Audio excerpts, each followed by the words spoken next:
It was Friday night in Unadilla, Georgia, on September 4th, 1998. It was the kind of night where the week was winding down before a holiday weekend, where families were getting ready for football games, and children were still outside before dark, because nothing felt dangerous yet. 8-year-old Shykemmia Pate was playing outside near her. Don't simply vanish without someone, somewhere, holding a piece of the truth. Now, by early September 1998, summer was slipping away in Unadilla.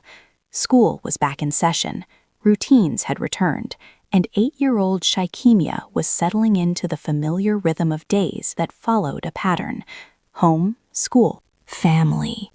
The freedom of summer had narrowed, but life felt steady. It felt safe. September 4th, 1998, it was the start of Labor Day weekend, and in Unadilla, that Friday carried a familiar kind of excitement. School let out early that afternoon, and by evening, attention had shifted to the high school football game in nearby Vienna. For the Pate family, it was something to look forward to, especially for Shykemmia. Her older sister, Lawanda, was 17. She was a member of the school's ROTC program and would bring out the flags before the game. Their mom, Veronica, wasn't home that afternoon, and so the plan was simple. She would take Shykemmia with her. Shykemmia was excited, eager to go where her big sister was going, to be included in something that felt kind of grown up and important.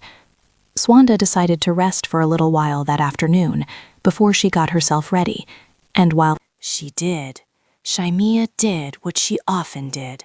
She went outside to play. This wasn't unusual.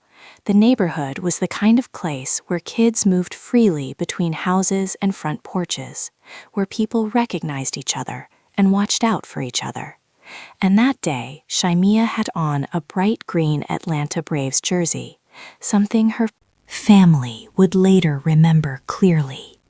Now playing nearby as she waited, around 6, Lawanda left the house to go put gas in the car, and as she drove, she noticed Shykemmia sitting on a neighbor's porch.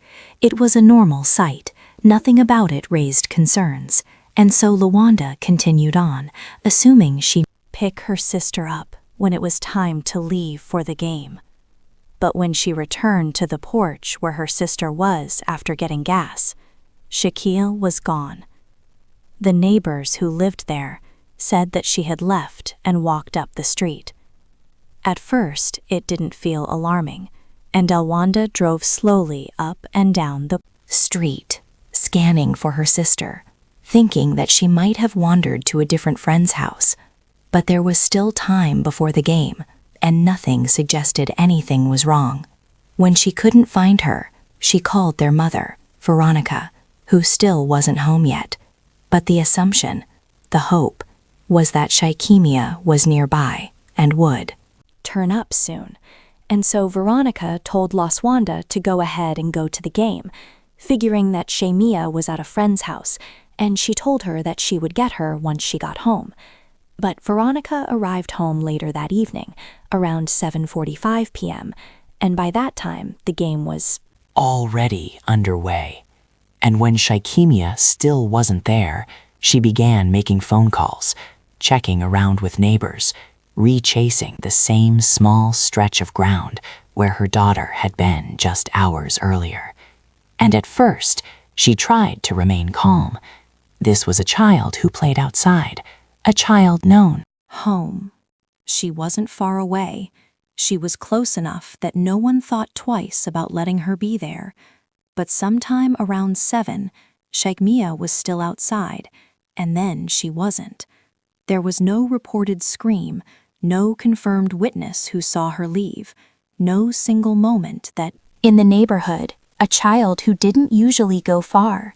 But as the night wore on and Lawanda returned home from the game with no sign of her little sister, that calm began to crack. The realization set in slowly, then all at once. Shykemmia hadn't gone to a friend's house. She hadn't wandered off and come back. She hadn't been missed by accident. Something was wrong. Somewhere between a neighbor's porch and a quiet street she knew well, 8-year-old Shykemmia had disappeared. Marked the shift from ordinary to terrifying. Just a small, quiet window of time that closed without anyone noticing. By the end of the night, Shykemmia hadn't come home. The next morning, an 8-year-old girl had vanished from a neighborhood that never believed something like this could happen there. What remains is a disappearance with no clear beginning, and a question that has haunted this town for decades. How does a child disappear from just steps away, without a trace, and without someone seeing something? Shykemmia Pate was born on October 29th, 1989, and from the beginning, she was the center of her family's world. Raised in Unadilla, Georgia, she grew up as the youngest of 4, surrounded by older siblings who doted on her, and a mother who described their family as close, the kind of closeness built through time, care, and shared responsibility.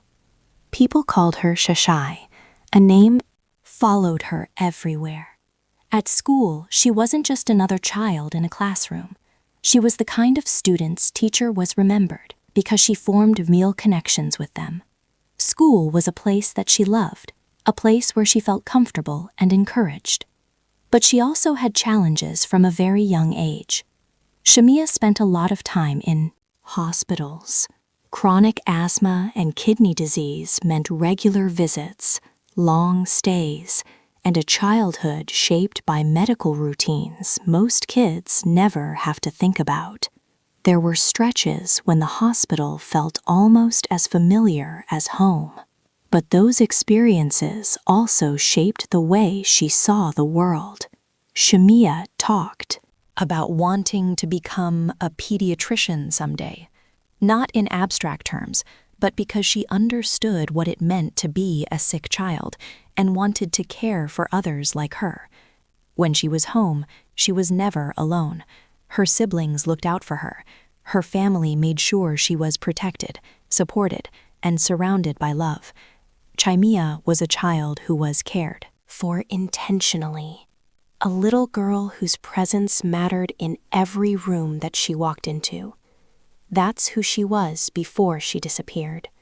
A child with dreams, a child with challenges. A child was deeply loved. And that matters because children who are seen and protected. One quiet evening, a child vanished, leaving behind a hole in the heart of a town that time cannot fill. This mystery is a haunting reminder that safety is never a guarantee. It teaches us the vital importance of community, watching over every child as if they were our own. Let Shykemmia's absence be a constant whisper to hold our loved ones a little tighter and to never take a single ordinary moment for granted. Vigilance is the price of peace.